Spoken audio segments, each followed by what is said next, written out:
Legacy Telugu stories, పిల్లల నీతి కథలు, ఆస్థానంలో స్థానం.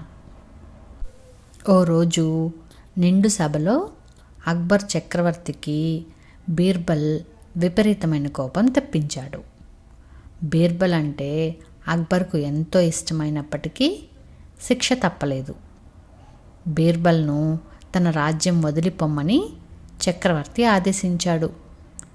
బీర్బల్ కొన్ని రోజులు సభకు రాలేదు. అక్బర్కు కనిపించకుండా తప్పించుకు తిరిగాడు. ఒకరోజు అక్బర్ వేటకని అడవి మార్గంలో వెళ్తున్నాడు. అప్పుడు ఓ వ్యక్తి అక్బర్ని చూసి వెంటనే చెట్టు ఎక్కడం ప్రారంభించాడు.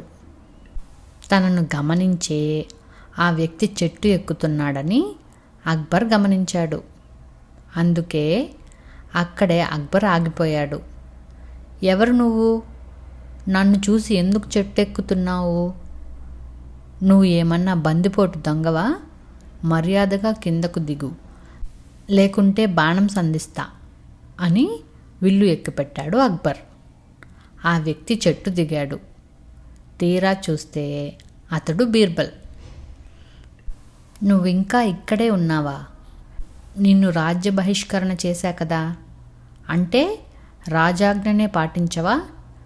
నన్నే ధిక్కరిస్తావా అని కోపంగా ప్రశ్నించాడు. జహాపన, మీరు ఆజ్ఞాపించిన వెంటనే నేను నా ప్రయాణం ప్రారంభించాను. తూర్పు వైపు ఎంత దూరం వెళ్ళినా మీ రాజ్యమే అంటున్నారు. అటు నుంచి పడమర దిక్కుకు వెళ్ళాను. ఎన్ని రోజులు నడిచినా మీ రాజ్యం దాటలేకపోయాను. ఉత్తరం దక్షిణం కూడా ఇలాగే వెళ్ళాను. అయినా మీ రాజ్యం దాటలేకపోయాను. మీరు ఇంత పెద్ద రాజ్యానికి అధిపతి. మీరు స్వర్గాన్ని నరకాన్ని తప్ప అన్నింటినీ జయించారు. ఇక చేసేది ఏమైనా ఉందంటే అక్కడికి వెళ్ళడమే.